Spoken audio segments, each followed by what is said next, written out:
In 2016, Saudi Arabia made the boldest announcement of its modern history, a promise to transform from an oil-dependent kingdom into a futuristic global hub. The name? Vision 2030. A national transformation plan so ambitious, it sounded more like science fiction than policy.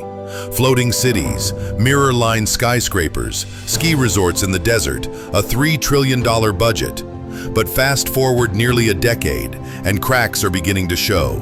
Massive delays, budget overruns, half-finished construction, and a looming question.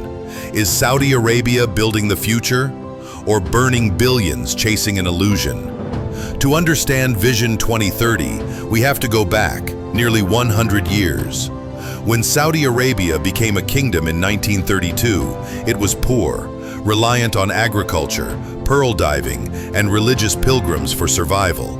Then came 1938. American geologists struck oil in Dhahran, and everything changed. Oil-fueled roads, hospitals, education, and explosive growth. But by 2016, over 80% of Saudi Arabia's exports still came from oil. That dependency? Risky and unsustainable. That's where Crown Prince Mohammed bin Salman comes in.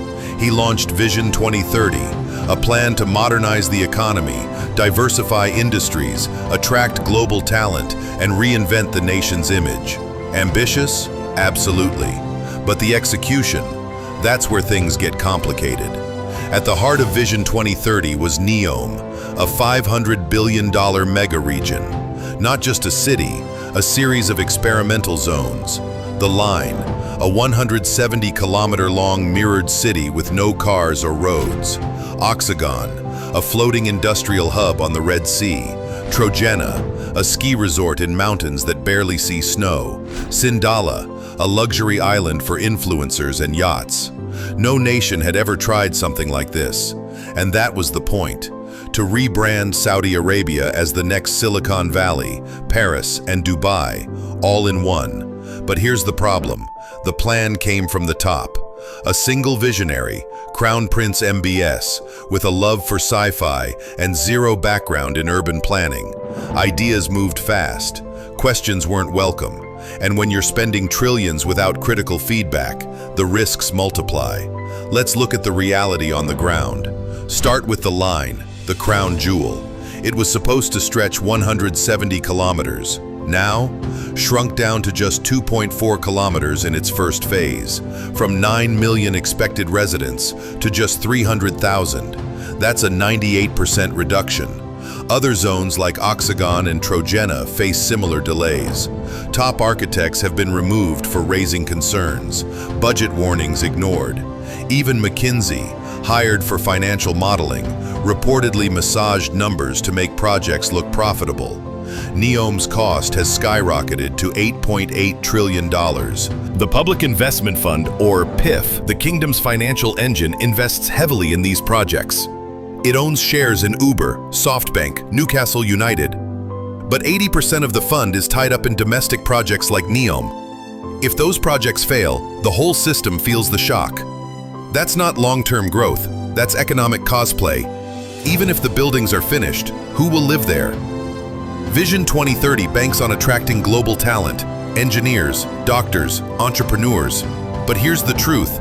Most of them don't want to move to a remote desert with limited freedoms. Saudi Arabia has tried to soften its image. Premium residency, special work visas, tax incentives. But it's not enough. Why? Because top talent values more than money. They want openness, rights, creativity, and trust. None of which can be built overnight. And domestically, the picture isn't better. Saudi ranks 41st out of 44 in global STEM education. Most young people prefer government jobs over startups. The private sector struggles to find local hires with the right skills. So, how else do you make the world pay attention? Sports. Saudi Arabia created Live Golf, spending hundreds of millions. It bought football stars like Ronaldo, Neymar, and Benzema. In 1 year, transfer fees topped $1 billion. But the results? Live Golf lost over $600 million in its first 2 years. Saudi Pro League games average only 8,000 fans. TV viewership is a fraction of what European leagues get. You can buy fame, but not culture. You can import stars, but not history. Saudi Arabia is learning that, the hard way. Vision 2030 was meant to be a national reset, a bold leap into the future. But as 2030 draws closer, we have to ask, is this truly transformation or just a very expensive illusion? Because when the oil runs out, it won't matter how shiny the towers are. What will matter is whether anyone is actually living in them. What do you think? Is Saudi Arabia building a future for the world, or just burning billions to impress it? Comment your thoughts.